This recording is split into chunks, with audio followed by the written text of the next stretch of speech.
Help Midvision keep bringing you material by becoming a Patreon member, as well as PayPal. Like, share, subscribe, and comment.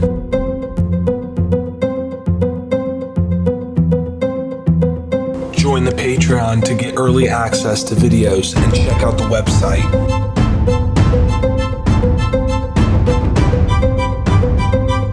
Go ahead, get the book. Come on, subscribe to his podcast.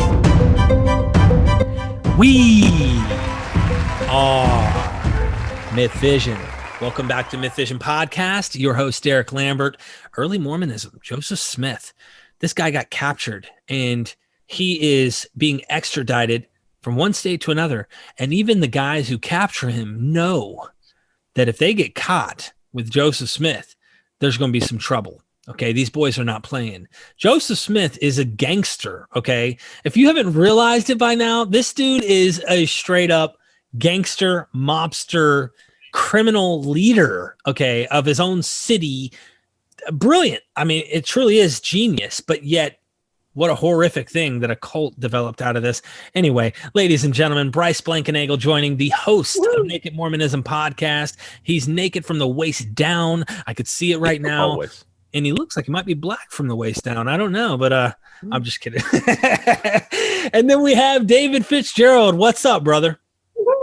Yes. Hey, folks. Author of The Complete Heretics Guide and The Mormons. Make sure you guys get the book. Check out both these guys' podcasts, book, Patrons. They're all down in the description. You guys can help make a change to make these guys continue doing what they do, bringing you the best. And this is the best right here, giving you a tease of it. They're not even going exhaustive. Like, just, guys, it's like going to a restaurant and getting only an appetizer. Really? You're not going to want the whole course? I'm sorry. I got to have the whole course. So with that being said, I know you would love to just say what happens, but you might need a recap. You might need a touch up and just what's going on. Joseph Smith gets captured at gunpoint.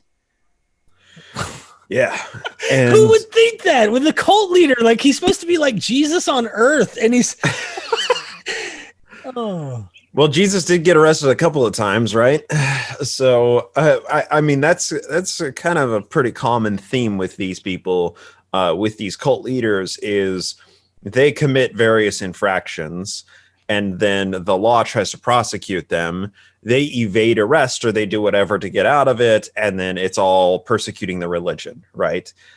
So it's notable to recognize that Joseph Smith was able to use the state of Illinois and the state of Missouri trying to prosecute him as fuel for the persecution fire. That was the fertilizer, and he had just the right amount of it, right? So when Joseph gets carried off in handcuffs, or, like in 1838, the Missouri Mormon War, when he gets thrown into a prison carriage, a jail cell carriage, that is just riling the people up. That is just motivating them to be better, more devout, more loyal believers of the prophet.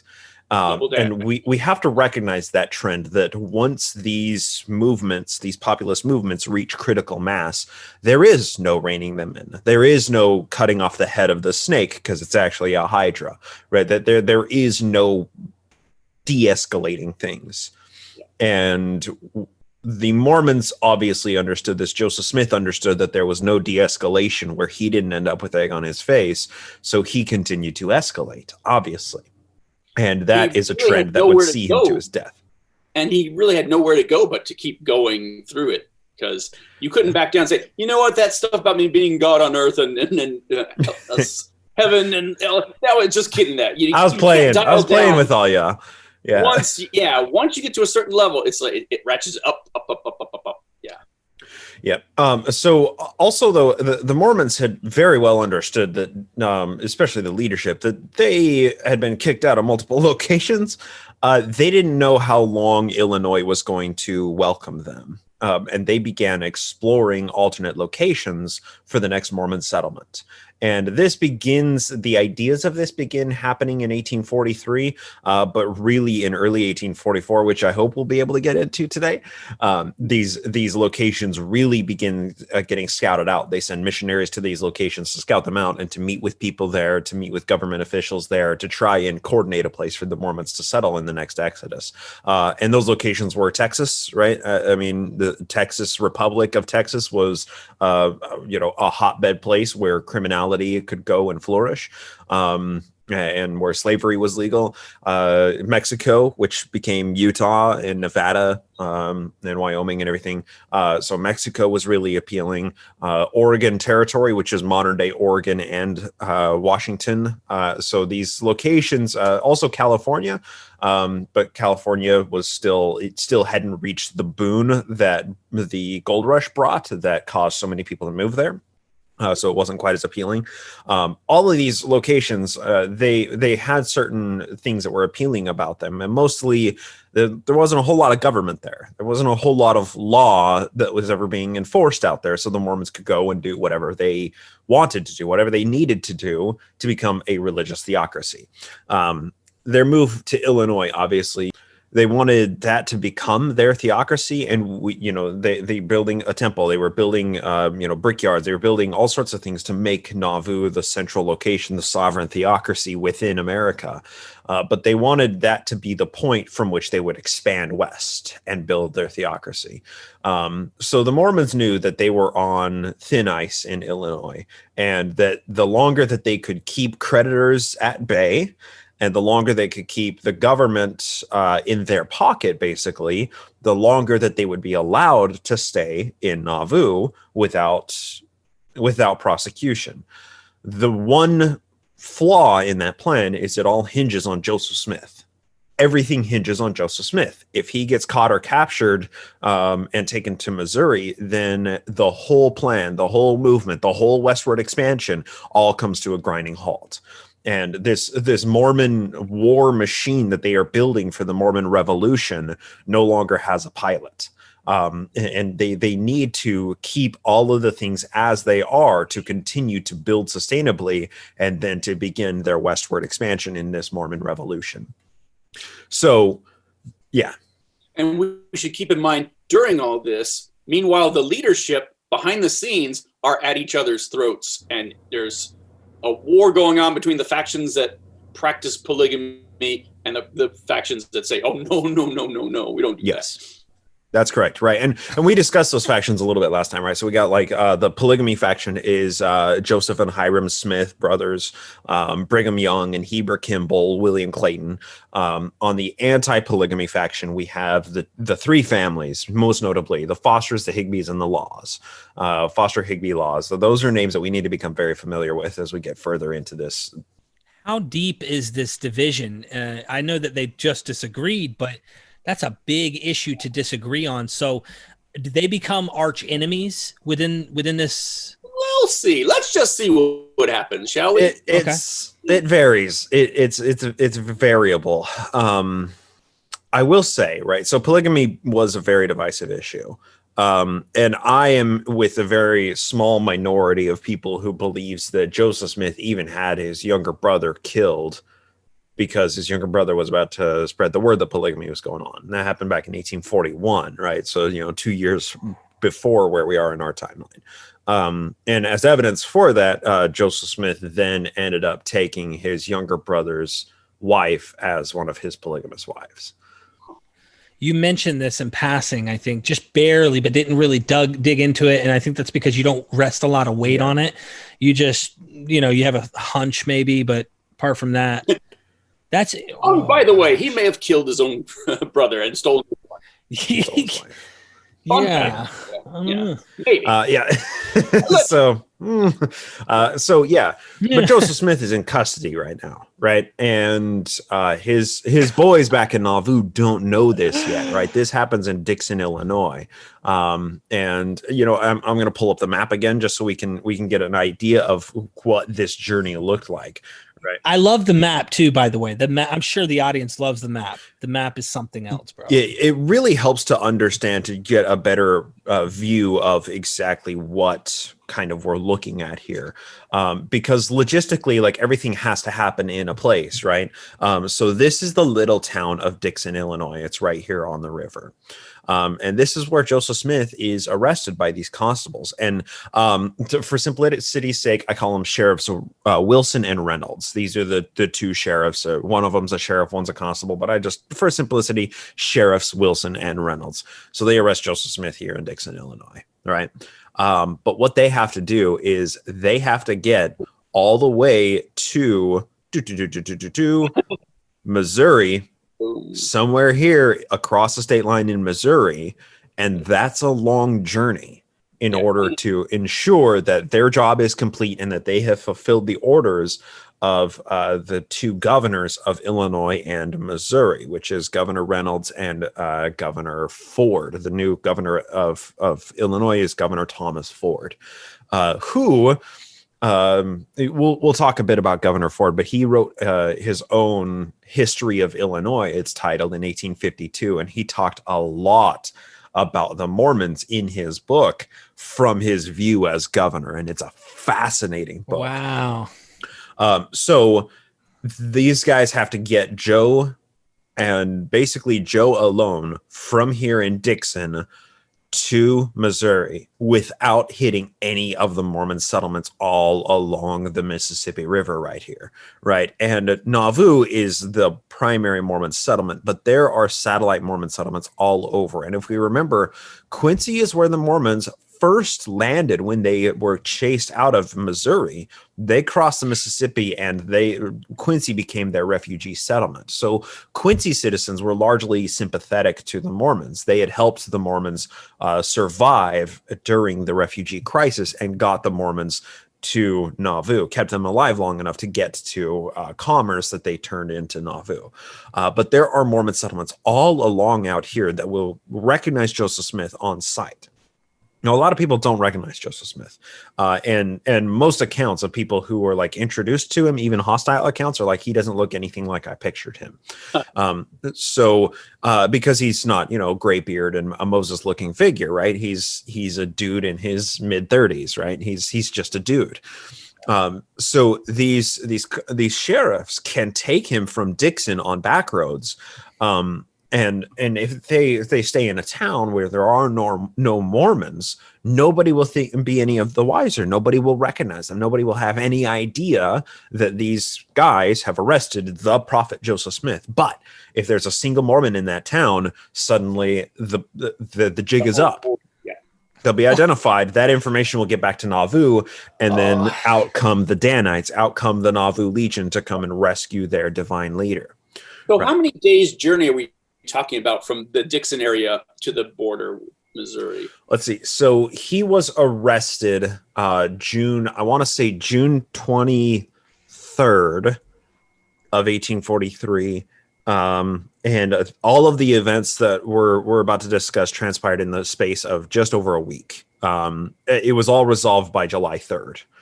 So it's about a week and a half. And this journey right here, by roadways, it's probably a 4 or 5 day journey on horseback. If you're going on main well-traveled roads, if you're taking back roads, it's going to take longer, obviously. So they're going to either have to gag him or make sure no one sees him, because yeah. And these guys know their lives are in danger, right? Because the Danites, the Nauvoo Legion, sure, they're not the Danites, but the Nauvoo Legion, they are a state-sanctioned militia. They don't follow state's orders. They follow the orders of their man, of their prophet, of their divine leader, of their Joseph Smith, of their American Moses. So these sheriffs are under absolutely no illusions that they will be safe if Joseph Smith is identified in their custody. So they're doing everything they can to take back roads and to stay in small taverns at night and to keep Joseph Smith from being contacted by anybody. But he has a couple of good friends in all of this. One of which is William Clayton, one of his pro-polygamous friends, and another is Stephen Markham, another pro-polygamous friend. So he gave the order to Stephen Markham as soon as he was getting arrested, get to Nauvoo, tell them where I am. So that's what Stephen Markham does. He immediately departs for Nauvoo, and he makes the journey and tells he tells Hiram Smith, who is still in Nauvoo, who is the pro tempore lieutenant general of the Nauvoo Legion. The prophet is arrested. We have to go rescue him. And Hiram shows up. Hiram brings out small platoons of hundreds of soldiers, and they all mount horseback and they canvass the state. They cover the whole damn state. And this alone would make an awesome movie. Yes. This is included. This very detail is included in the Mormon biography movie of Joseph Smith, the biopic. And it's done very slyly, so we don't think anything more of it, but they show what happens here. So they're also monitoring the waterways, right? Because they weren't sure if they took him on a steamer down Rock River to connect to the Mississippi and they were going to take him down to St. Louis aboard a ferry. That would be easiest and fastest, but it's also, there's a finite number of ferries that are traveling on the water. The Mormons are monitoring everything, right? They have spies everywhere. So that's not going to be safe. So they decided to take horseback. But the waterways are being monitored by the Danites. In Nauvoo Legion, in this instance, those terms are really synonymous, right? Dude, hold on. Pause 1 second. Holy crap, bro. This is biblical proportion type stuff, and people don't even realize, this is serious. I mean, this is not just a small little thing. This is a big, big deal. Joseph Smith, I cannot stress this point enough.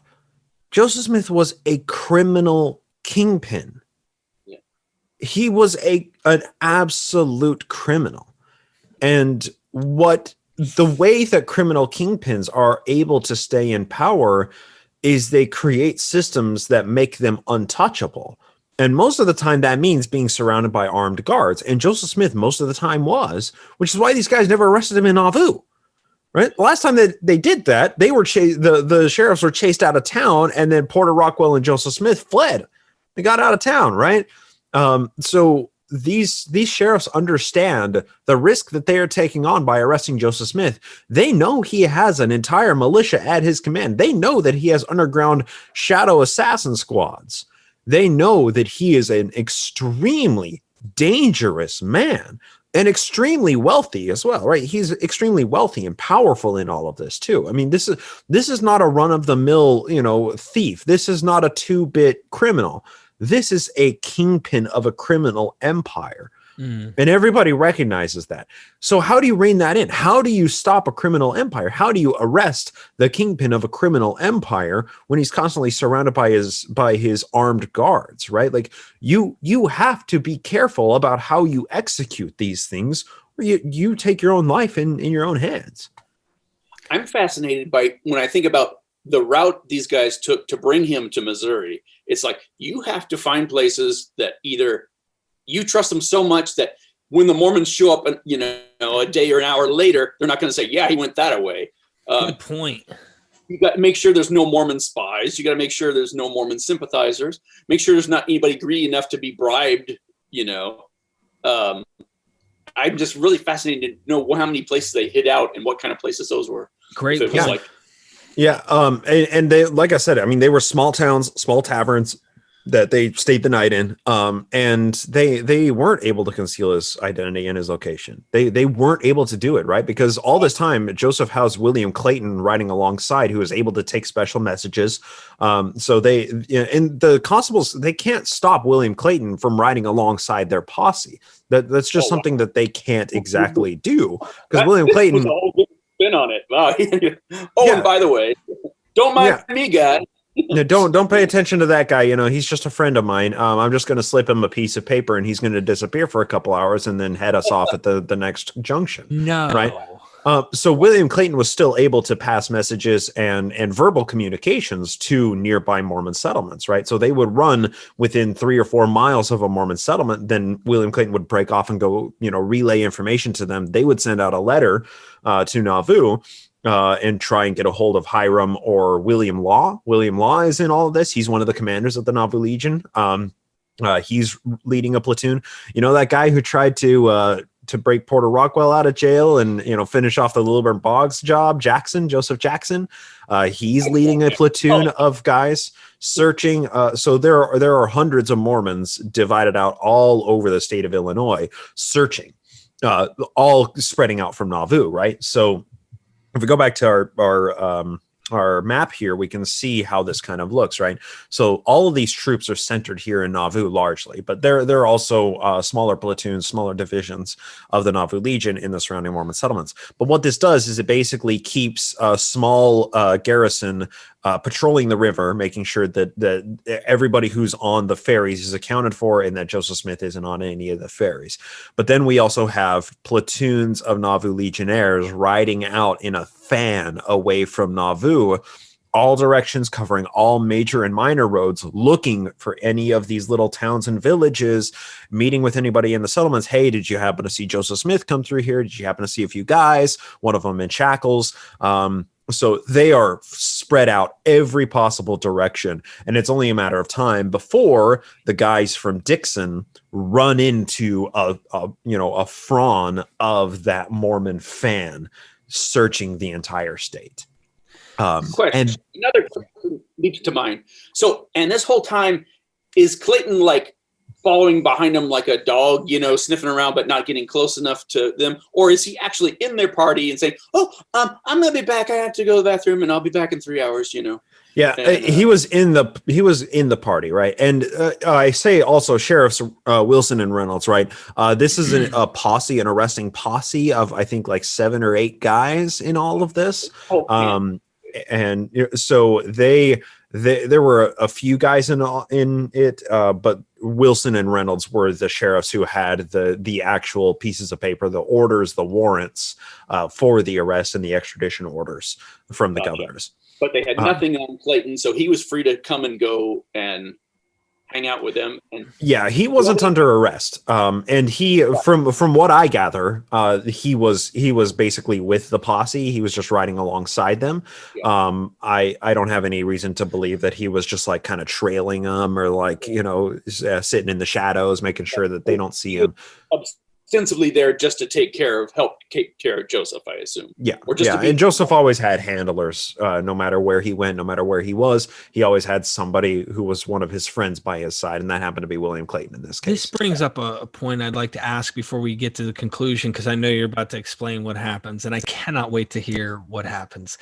How does this slippery, oily, snaky fella wind up slipping through the cracks again? I cannot wait to hear. But one of the problems in my head, and maybe you could easily resolve it, is how could they know how dangerous this guy was in the full respect that he's got a platoon, he's got all this stuff, if they're allowing this guy to be right there next to them at this party? Don't you think they may not have realized the fullness of this guy's armory? Like maybe they thought, okay, he's got a couple boys, but it's 8 or 9 of us, bro. We've got pistols on our hips. Nobody's going to mess with us. Do they maybe not know who they have with them in a sense to that degree? That's not the case at all. And particularly why I say that is because Sheriff Reynolds was the sheriff in Missouri during the Missouri Mormon War. He's very familiar with the Mormons and Joseph Smith. He knows how dangerous these people are. Yeah. So no, these guys knew what they were dealing with. They knew how powerful and dangerous this guy was. There's no question about that. And as for how they treated William Clayton or how they interacted with him during this journey, I don't know. I don't know anything about it, or what they said. I don't know where a record of that would be.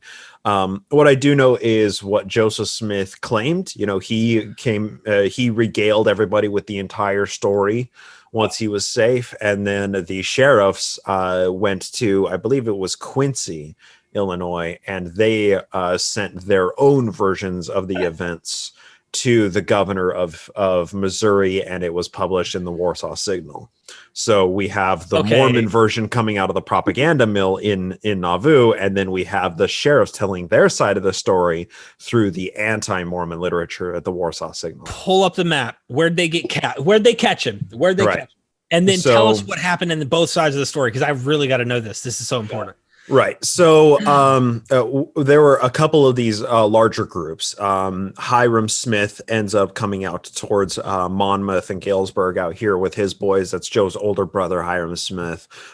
Joseph Jackson, for some reason, takes everybody out south down here towards Quincy, which is pretty intelligent because Quincy was one of the major ferry points to get across the Mississippi. It was the most likely location where these guys would be crossing the Mississippi. And then William Law, I believe he comes out towards Macomb over here. And when they were in Macomb, the William Law's boys, they hear that the posse had passed through a couple of hours before, and they determine that there's a prairie right down here somewhere between Macomb and Quincy that the posse must be traveling. So William Law's boys ride in, they find the posse, and they arrest the sheriffs. Yes! I don't know why I'm rooting for the friggin' bad guys, but right now this sounds so... Now, obviously, there's a disagreement among these men, all right? Because these guys are sheriffs, and they are arrested under the concept that they are trying to arrest somebody without the proper documentation. So that this is basically a charge of kidnapping. Right. So Joe tries to get these guys arrested and arraigned into his court in Nauvoo on charges of kidnapping. And these guys are like, we ain't going to Nauvoo. We are not going to Nauvoo. And they said, we are going to Quincy, and we are going to get the circuit judge there to issue an order to have you release us. Yeah. And Joe was like, no, we're going to Nauvoo, guys. And all of this huge group of men. Now, the division that William Law was running with was somewhere between 100 to 200 men. Now, the arresting posse, what do you do? What do you do? What do you do? We have our papers. We have these papers from the governor. Yeah, it's like those papers are funny. I mean, you might be able to use them to stifle a bleeding from the gunshot wound you're about to get. Like, what do you do? Joe says you're going to Nauvoo. You're going to Nauvoo. He's got 150 of his boys with you at gunpoint. You are outmatched. You are outgunned. You are outclassed. You are outplanned. You are not getting out of this. Where do I sign up to become a Mormon, Joe? I was actually traveling with you. I was going to ask you that, but I just decided to wait till now. Now that can you baptize me? There's a little pond over there. Just dunk me real quick. Yeah. Wow. So they the boys all triumphantly ride into Nauvoo, and I think this happens on like July 3rd, or maybe it's July 1st or something of 1843, and of course, William Clayton is with them. He rides ahead to Nauvoo an hour or two ahead of the posse to let them know that they caught the prophet and that they're coming into town. And when they arrive, the full Nauvoo Legion is out in parade. The band is playing Hail to the Chief. Everybody is celebrating the recapture of the prophet, the liberation of their prophet. And these sheriffs, they are in the custody of William Law, right? As a constable of Nauvoo, they're under his custody. They are under arrest by these Nauvoo officers. So what do they do? What do you do? You can't run away you can't flee town. You're under arrest. You can't flee town. You're under arrest under false, like crazy pretenses, but pretenses that are written into Nauvoo law because Joe wrote them into the Nauvoo law because he was a criminal kingpin. For just such an occasion. Yes, exactly. Like, you can be really good at the game when you write all the rules and you're the one counting the points, right? And that's why Joe was so good at what he did.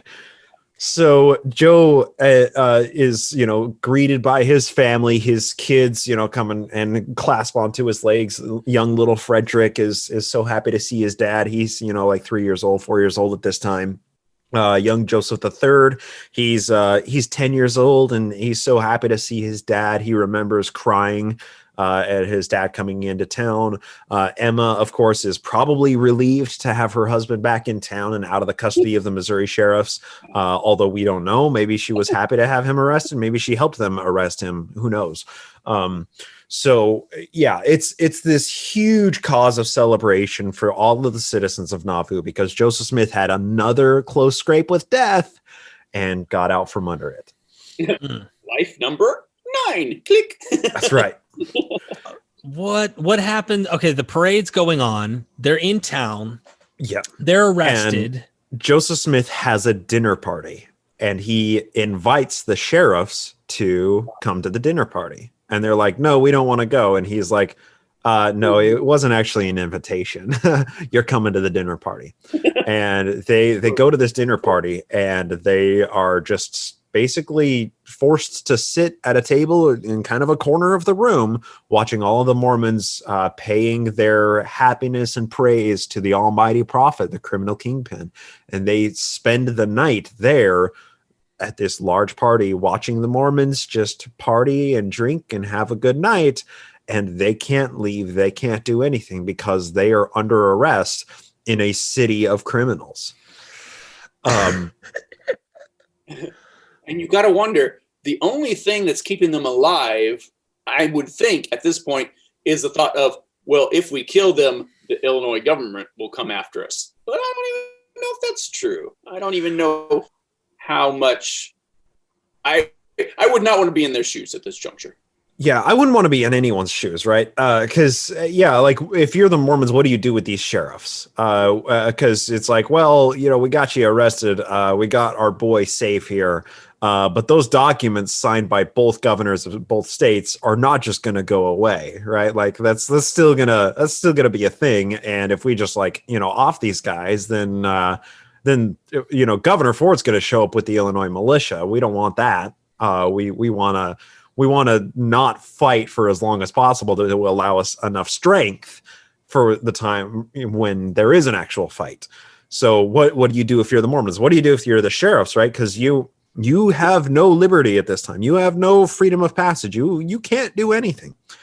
So it ends up that the Mormons hold these sheriffs in their holding cells for basically a day and a half, and then eventually release them. And these guys go to Quincy, and they get an extra warrant to issue an arrest at the same time that the Nauvoo government passes another ordinance expanding the powers of habeas corpus, which now meant that Nauvoo Municipal Court could basically grant a writ of habeas corpus on any arrest warrant that is issued by any government body anywhere in the nation. So, because we're our own country now. Which, if that were challenged in court, it wouldn't have held up. But the words were on the paper. The thing was published in the city journal, the Times and Seasons, and so the law was in effect. And until it was challenged in court, the people were going to act as if that law was in effect. So these guys try and return with an extra warrant for arrest of Joseph Smith, and he hears it in the Nauvoo court, and he grants himself a writ of habeas corpus because, of course, he does. Now, in all of this, right? So this legal battle was never resolved before Joseph Smith died. It never was. It simply never was. Missouri never got to prosecute Joseph Smith. They never got him extradited successfully, which is a shame. I would love to see how this would actually play out with the laws and with the judges at the time. But we never got to see that actually happen. But in all of this, there is one figure we need to discuss, because there was somebody, 1843 was another election year for district offices and state level congressional offices. So one of the guys who was running for office, he was running, I think it was for Congress. I can't remember what office he was running for, but this guy was a well-known lawyer, a well-known criminal lawyer. And it's very much like, like Jesse Pinkman asked, like, you need a criminal lawyer, you need a criminal lawyer. And Cyrus Walker is one of those who was a criminal lawyer. So he was running for office, and while Joseph Smith was was taking across the state, Joe told William Clayton to go find Cyrus Walker and get him to join my legal team, because this is going to be a fight. So William Clayton tells Cyrus Walker, essentially, hey, if you come and help get Joseph Smith out of the sticky wicket he's found himself in, then you got the Mormon vote, which means Cyrus Walker no longer needs to campaign. He doesn't have to spend the rest of the year campaigning. He's fine, which this is happening in June and July. The election is in, August. So that's a month that he gets back of his life that he can focus on other matters instead of campaigning, because he got the Mormon voting block. His victory is secure. So Cyrus Walker agrees to take the Mormon vote. In exchange, he'll go defend Joseph Smith. And in all of this, the horrible mess of annoying, crazy chaos, Cyrus Walker defends Joseph Smith, and he becomes, kind of a glory boy, a non-Mormon, who we would call a Jack Mormon, somebody who's not a Mormon, but very friendly with the Mormons, works with them, trades with them, whatever the case is, gets favor with them. So Cyrus Walker spends, a month and a half basically defending the Mormons. And then the August election comes up. There was a problem here. Thomas Ford was a Democrat. Cyrus Walker was a Whig candidate. The Whig Party, with the help of the Mormons, was on its way to death, right? The Whig Party was not a very well executed political party.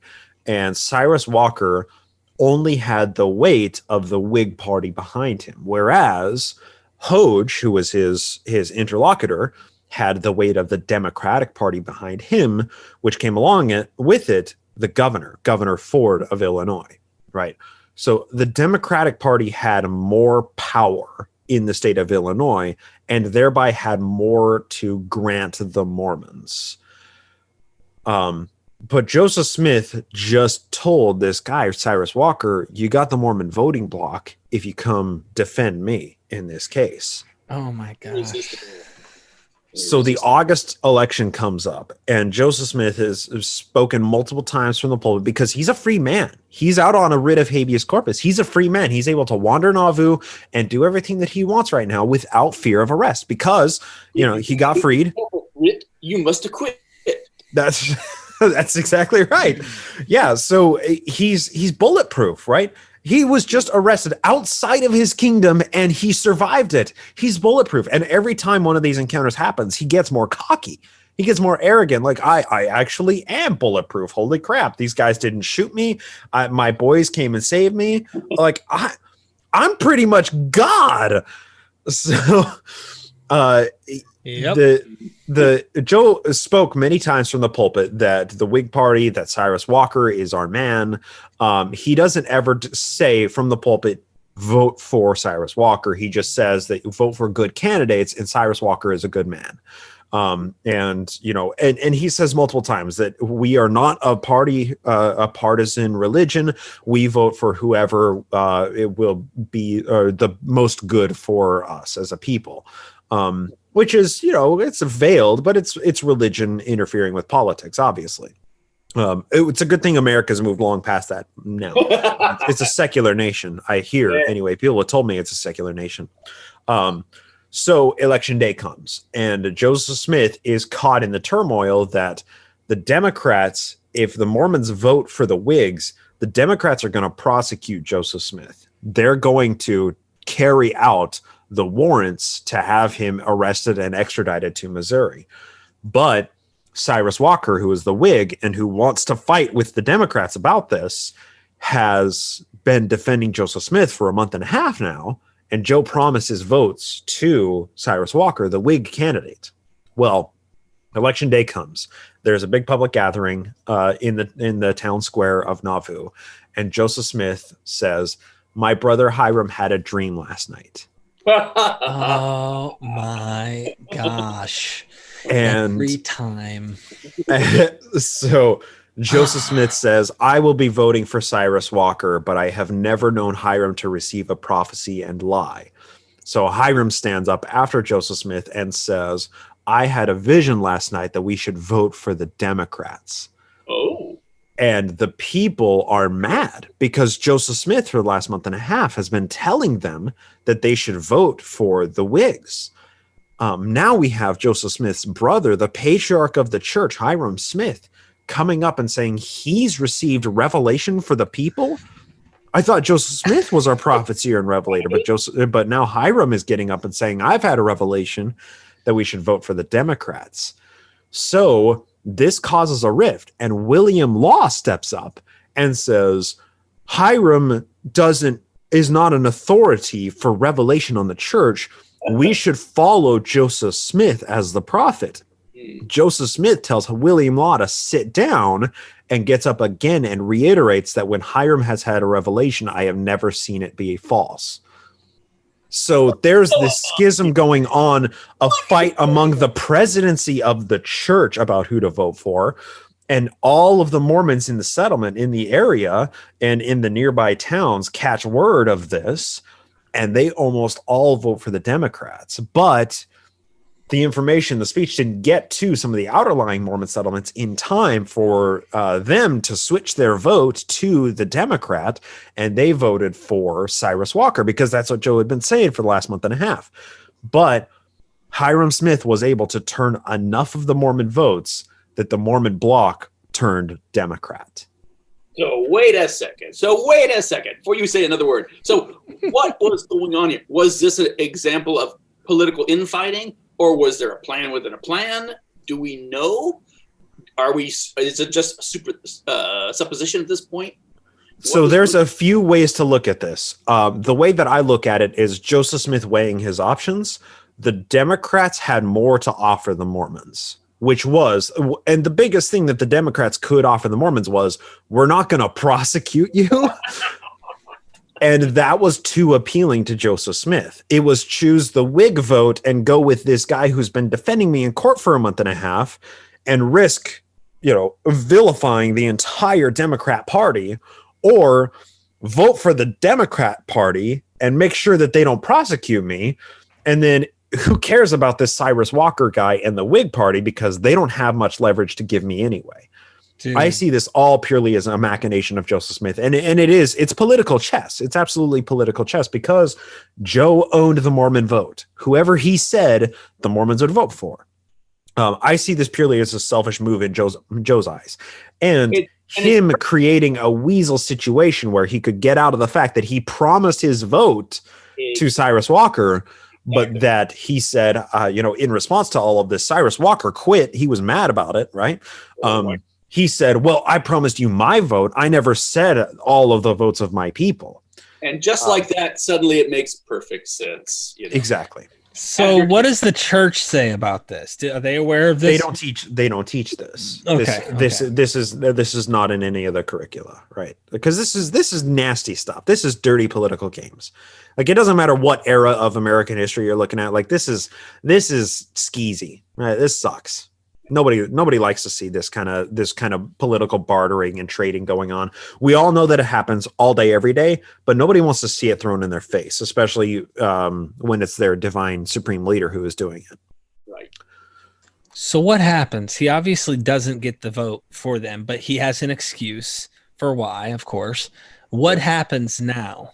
Yeah, Cyrus Walker quits. He's mad. His political career is ended by Joseph Smith, one of many. And Thomas Ford now is more favorable to the Mormons because they just installed a bunch of Democrats into his government, that he now has more sway and power as the governor of the state to do what he needs to get done. So now the Mormons are favored in the eyes of their Governor Thomas Ford. Not favored to the point of, providing them exemptions or exceptions, but favored to the point that Thomas Ford isn't going to actively pursue the writs of extradition and arrest warrants. So Joseph Smith is safe. Again. He won. The end. That's it. That's the last we'll hear of any of these characters. Oh my gosh. This guy is, slowly, like, it's building up the pressure of what is going to have to happen. It's all going to catch up. I mean, guys, if you go back to the original blood spilling, it's like, don't worry, you're going to pay for that. And that will haunt you no matter what. You can't get rid of Missouri in the background. It's Derek, no, Derek, no. It's 1843. Joseph Smith is on top, and he's going to just sail away to victory land. That's right. He's going to hop on a flying horse and ride on to heaven. I see nothing but good things happening in the future for Joseph Smith, circa 1843. Well, and the rest of 1843 was a brief era of good feelings for the church. And Joseph Smith felt invincible at this point because he was able to do all of that. He was able to have, fights with his leadership. He came out unscathed. He was fine. Yeah. So what Joe then did was wrote down the polygamy revelation that we have today as D&C 132, and he presented it to his high council and said, "This is the way we're doing stuff around here now." Remember that thing? And what about those other brothers? That thing we've been denying actively, publicly, and in print in our past? Well, it turns out it's all true. Yeah, it's all true. Yeah, we don't call it polygamy. We call it the celestial marriage. We call it the new and everlasting covenant. We call it the blessings of Abraham, Isaac, Jacob, and Joseph. We call it by all these euphemistic names. But yeah, keep your eye on some of the pretty ladies in town. See if you want to get yourself an extra couple of wives. I think it's funny how they change the language, like from what the actual New Testament language is and how they literalized it in some weird way. That's very interesting and clever of them to take the new covenant, the everlasting marriage, all that stuff. The lamb and his bride, it's so interesting that they're doing this with that language. But I got to ask about the brothers that stood against this. Did they bend over and take it, or did they say, "Hey, we got to back out of this. I'm not in this"? This catalyzed an even deeper divide in the leadership of the church, right? So we have the three sets of brothers: the Higbees, the Fosters, and the Laws. And now the Higbees had suspected that Joe had their dad killed back in 1842, but they didn't have enough evidence to actually prosecute it. They just had a hunch, and his name was, I believe, Chauncey Higbee Sr., because one of the Higbee brothers is Chauncey Jr. I could be misremembering that. But anyway, so the Higbee brothers suspected that their dad had been murdered by the prophet, a couple of years ago. They hadn't been big fans of Joseph Smith for a while. And they regarded the increasing power in Nauvoo and of Joseph Smith as dangerous, as did the Laws, right? Now, William Law and Jane Law, there was, we talked about in the polygamy episode, there may have been a little swapsies. There may have been some bad blood in a quadrifecta relationship between Joseph and Emma and William and Jane in all of that. We don't really know exactly what happened there. All we have is speculation with, some documents that underlie that speculation. And then we also have the Foster brothers, and the Foster brothers. Robert D. Foster was a carpenter, as well as a doctor, an herbal doctor. And Robert D. Foster, he was basically head of the Nauvoo House Building Association. So the Nauvoo House that Joseph Smith made, and why am I just talking about these things when I can show them? What is wrong with me? Let me find the Nauvoo House real quick because I have a really good picture of it. It's going to take my computer a second to find this thing here. All right, there we go. So the Nauvoo House, right? And this is it in its completed form, but this is the Nauvoo House. Robert Foster had been placed as head of the Nauvoo House Association to get this thing constructed to be the premier hotel in Illinois. On the back end right here, you can see the very far end. That's the Nauvoo Mansion. That's what was completed for Joseph Smith because the Nauvoo House wasn't being completed fast enough. So initially, Joseph lived in the Nauvoo homestead. And I think I have a picture of the homestead as well. But the homestead was a relatively small house in Nauvoo. And these are all my photos too, right? Because all of these sites have been restored by the church. They're all owned by the church or various churches. And I'm struggling to find the homestead, but the homestead is just a very, very small building. Then Joseph Smith told Robert D. Foster to build Joseph the Nauvoo Mansion. And I'm trying to find a good picture. There's the mansion. There we go. So that's the Nauvoo Mansion right there. And this became Joseph Smith's hotel until the Nauvoo house could be completed. Well, Joe was constantly badgering Robert D. Foster about getting this building done, getting the Nauvoo mansion as well as the Nauvoo house completed. And Robert Foster was a contractor. I'll have it done in 60 days. Oh, did I say 60 days? I meant 60 days next year. It was one of those situations. And so the rift had been growing between Robert Foster and Joseph Smith for a couple of years over these construction projects. So the Fosters, were having struggles with Joseph Smith as well. And then, so the Higbees, the Fosters, and the Laws, they were all struggling with Joseph Smith. And now him just coming out and declaring that polygamy is what we're doing now, that severed a lot of the ties that they had, and it created a deeper rift. Yeah. And what's interesting to me about, especially the Laws at this time, is even while they are just brutally ripping on Joseph, saying, oh, he's committing whoredoms and abominations, blah, blah, blah. All through this, they still think he's a prophet of God. They just think he's a fallen prophet. It is. Yeah. That's pretty consistent with the defectors. Good. I was going to say, good point. I mean, this is something that I think is so important psychologically for people to understand. Like, I don't know. It's very weird to me how you can, I don't know, like they don't have a grasp on these scriptures very well either. It's like, if you really read your book, you'd find out there's no way this guy could be doing these things and be what he's saying he is. But they're obviously not that educated. They're watching it. He's like smoking cigars in the streets after he gives a sermon about how we're not going to use tobacco anymore, that kind of thing. It's wild to me to see the tension between this is all bullshit, right? No, this is the one true faith. Yeah. Well, and that's the case too. Like Martin Harris, right? Martin Harris was, he financed the publishing of the Book of Mormon. Dumb. That's Martin Harris. The dude is in Kirtland at this time because Joe, they started the rival faction of Joe's church and then excommunicated him from it. And that caused Joe to flee to Missouri back in 1838. Martin Harris is still in Kirtland at this time, still thinking Joseph Smith is the prophet, but just a flawed prophet, a fallen prophet. And that's the case with the Whitmer brothers, who are still down in Missouri, who stayed in Missouri after Joe signed the Danite Manifesto that told him you have 72 hours to leave town or a fatal calamity shall befall you. These people still regard him as prophet, which really speaks to the charisma of this dude.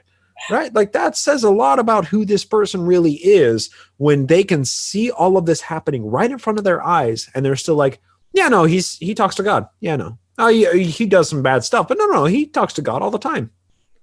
I don't understand. My brain can't wrap itself around those things. I don't know why people do this shit. It doesn't make any sense to me. Yeah, I just have a hard time, like, because we're looking at it outside of the bubble. We're not in it, and so it's easy. That's exactly it. It's easy for us to when you're not in it. It's like the Irish say, no matter how cold and wet you are, just as long as you're warm and dry. Thinking about that, it's just you kind of wonder, and I don't think I don't know, maybe you do have evidence of this, where some people, just like you said, that early on there were some guys that got so invested in it that they couldn't pull out even if they did think it was BS at the end. And so I wonder if some people woke up and were like, I can't, there's no way out, like at this point. And this happens a lot with people like in Jehovah's Witnesses. I just interviewed earlier Lloyd Evans, who's like the leading outspoken ex-Jehovah's Witness right now out there on YouTube, or one of them. And the idea that or even with the other guy, Cliff Henderson, he goes by Fifth, they talk about how there are Jehovah's Witnesses faking it right now just so they could be there for their family, because if they don't, they will lose and disfellowship from their family, and then they're shunned, then they can't see them or participate. So it's like they just have to fake it till they make it, so to speak. And a lot of people do that, he said. I wonder if there's any at this point that are looking at Joseph Smith going, he's so full of shit. I don't buy anything he says. He's not the prophet. They think he is, but I don't know. Probably there's more people that thought that than would dare speak it aloud to anybody. Exactly. else. Well, and that's another point to get into as well. The power that Joseph Smith had extended beyond the people who believed in him, right? And one thing I do want to say, people experience this and still believe he's a prophet. People study this stuff and know it front to back, know it better than I do, and they still think he's prophet. Yeah. That right there it shows a lot about how dangerous religion can really be. But a point I do want to get to is we get to view these events in the safety of our lives. The people at the time, if you contradicted the prophet, Danites might show up. If you said anything about what you saw happen in that back alley a week ago, the Danites might show up, right? So there are examples of people who don't believe in the church. They are not members. They are not baptized, but still they gave things to the prophet. They gave Joseph Smith their wife to become one of Joseph Smith's wives.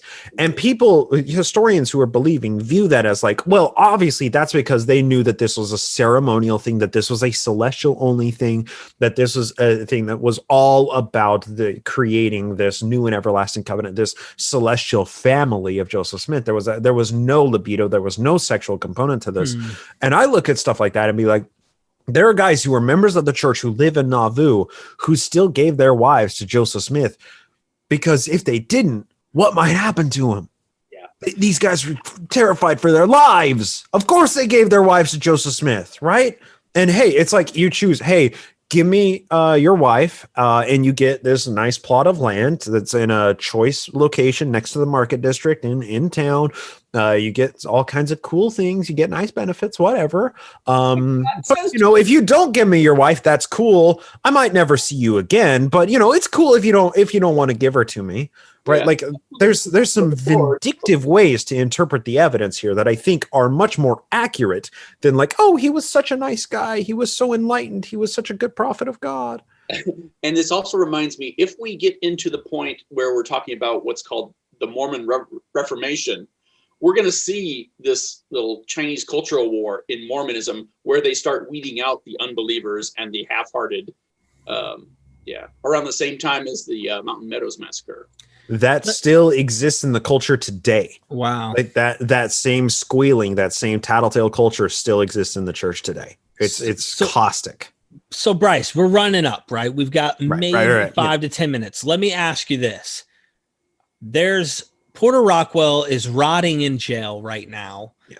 His best friend, Joseph Smith, avoids going to jail. He's sitting on top of his mountain, enjoying the pleasures of freedom.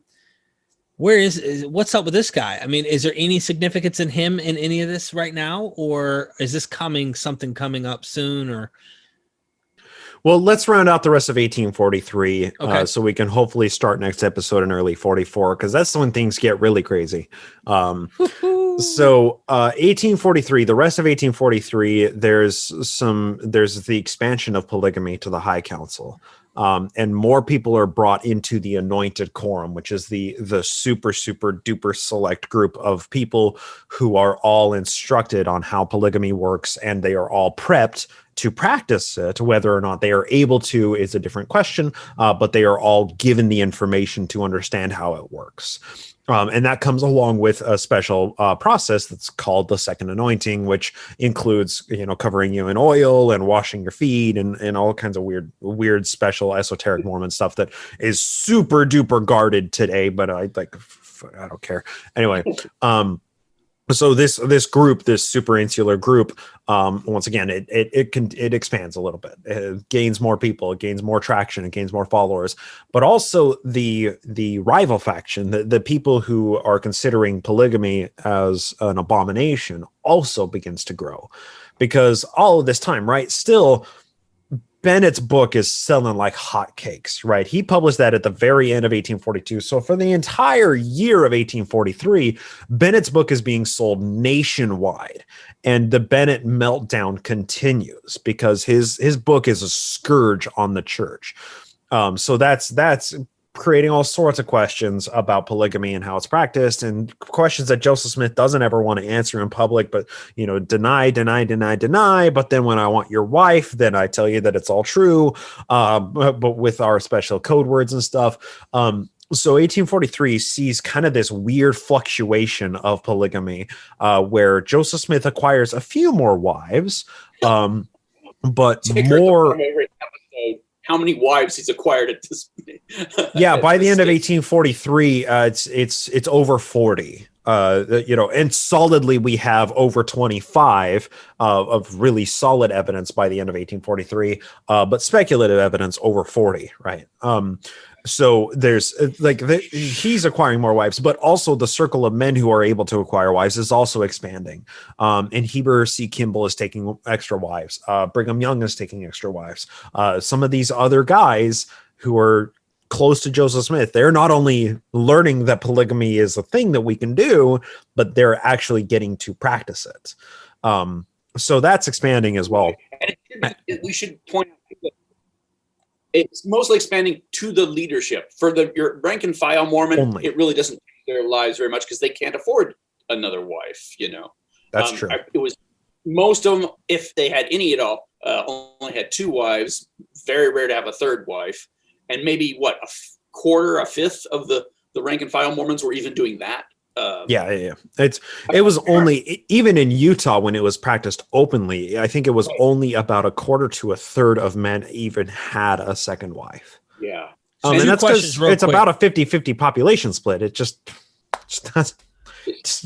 polygamy just can't work that way. Right. So 2 questions. They say celestial marriage, of course, the apologist.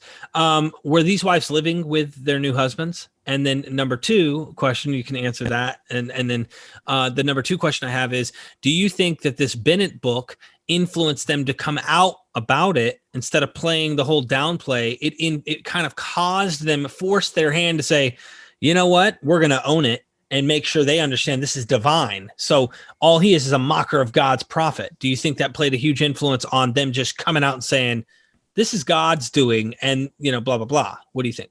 Anyway. Good question. So to the second question first, the Bennett's book didn't cause them to go public with the polygamy. It caused the highest leadership, the presidency, to teach it to the High Council.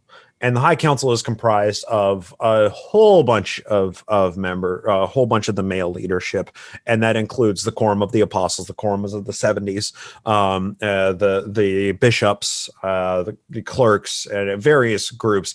It comprises a large chunk of the male leadership of the church, which is to say, it's 150, 200 guys, whatever, right?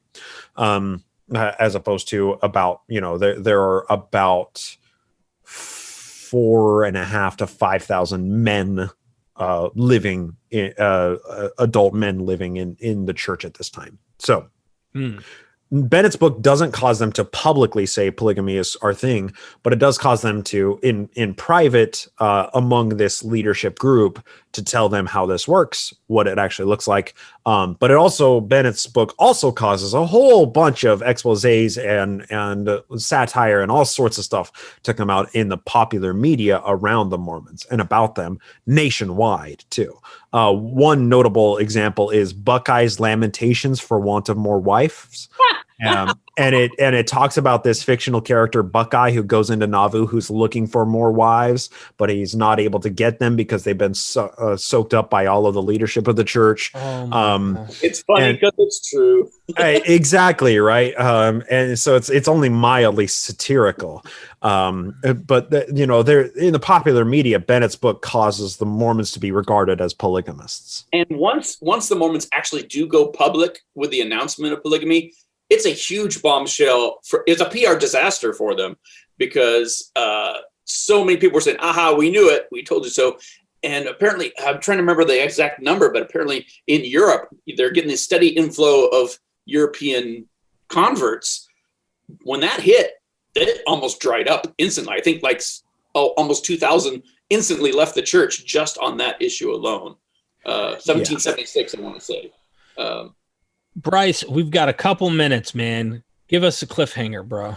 Right. Okay. So in all of this, so polygamy expands a little bit more. You asked another question that I didn't quite address. Are they living with the people they marry? Oh, right. Most of the times the polygamists did not live together. And that's a lot of the reason why a lot of the men were sealed to women who were already married to other dudes, or to sisters or to mothers and daughters, because then it's like, oh yeah, no, my sister-in-law is living with us. Oh no, my mother-in-law is living here with us, or whatever. Right. So there was always a way to rationalize it. Very rarely was there any level of cohabitation. But because Joe had his Nauvoo mansion and his Nauvoo house, he's got, these houses with 15 rooms in them. Half of the rooms are rented out to people who are staying in Nauvoo. The other half are, all of his wives. So Joseph Smith was one of the few who actually did cohabitate while in Nauvoo. Which is why he wanted those contractors to get off their ass and build that house. Yeah, that's right. Absolutely. So 1843 rides out in almost this era of good feelings because Joseph Smith, he's God. He has proved himself bulletproof. And he's also running a bar in this Nauvoo house, right? So once again, he's running a what now? He's running a bar, right? So in his Nauvoo mansion here in the bottom floor, and you can tour this today. It's owned by the Community of Christ instead of the LDS Church. It's owned by the formerly RLDS Church, which are the lineal descendants of Joseph Smith. So this is the Nauvoo mansion, and in the bottom floor of this, in the main hall area, Joseph Smith had a bar, and Emma came up to him and said, I'm sick of all these people getting so rowdy. I want you out. I want this bar gone. And Joe's like, no, this is the best place in town. And if we're going to feed people here in this hotel, we're also going to get them drunk. And she says, okay. So one night on Christmas in 1843, there's a huge party in the Nauvoo mansion, a huge party. And, everybody is laughing, drinking, enjoying this era of good feelings that they're in. And a fight breaks out at the bar. And nobody knows what's going on, but there is this huge, scruffy looking fellow who is getting mad because he wants his whiskey and nobody's serving him and nobody knows who this guy is. So he doesn't have any money. He doesn't have anything. So he starts raising his voice. Everything gets crazy, and then somebody comes up and tells Joseph Smith, who's in the upper floor of the Nauvoo mansion, that there's a Missourian down in the basement. We need to get rid of him. Who knows what he's here to do? He might be here to kill you or whatever. So Joseph Smith goes down and confronts this guy, and sees that it is indeed not a Missourian, at least not a citizen of Missouri. It is his old friend Porter Rockwell, dirty, uncut, long hair, still suffering crippling pain from having been hobbled for weeks, for over 2 months. Porter Rockwell is there in the bar of the Nauvoo mansion. Nobody knows how he got there. Nobody knows where he came from, but Porter Rockwell is there, not having bathed for 9 months. Oh my God! Porter Rockwell is in the Nauvoo mansion. All the Mormons had broken out their Bowie knives at that point. It was a brawl. It was a proper fight. They didn't know who this guy was or what to expect. And he's yelling around, yelling for Joseph Smith, and then Joseph comes down and sees who it is, and it's like it's reunion time. It's. Okay, sticking a needle in this, but I have to say, do we know how he escaped? Okay, we're going to get there. Stay tuned, ladies and gentlemen. I cannot wait to find out. And they lived happily ever after. Oh my gosh. Bryce Blankenagle, host of Naked Mormonism podcast, and David Fitzgerald, author of The Complete Heretic's Guide to Western Religion, The Mormons. Get the book. Go down in the description. Come on Patreon. Guys, I say this every time because I got to remind you, you have to do this. You just have to do this. This is salvation. If you don't do this, you lose your salvation. Okay. I am the prophet Derek. Okay. And I'm telling you. And I just can't wait to see what's next. I look forward every time we record, and I just cannot wait to hear more of this story. And it tells me that you take us through similar adventures on your podcast, and I bet you your book too, David.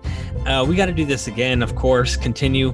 I can't wait till this till we find out what happens, and then maybe go a little past the death of Joseph Smith. Who knows what's going to happen, guys? I can't wait to the next episode. So, thank you guys so much, and don't forget. We are Myth Vision.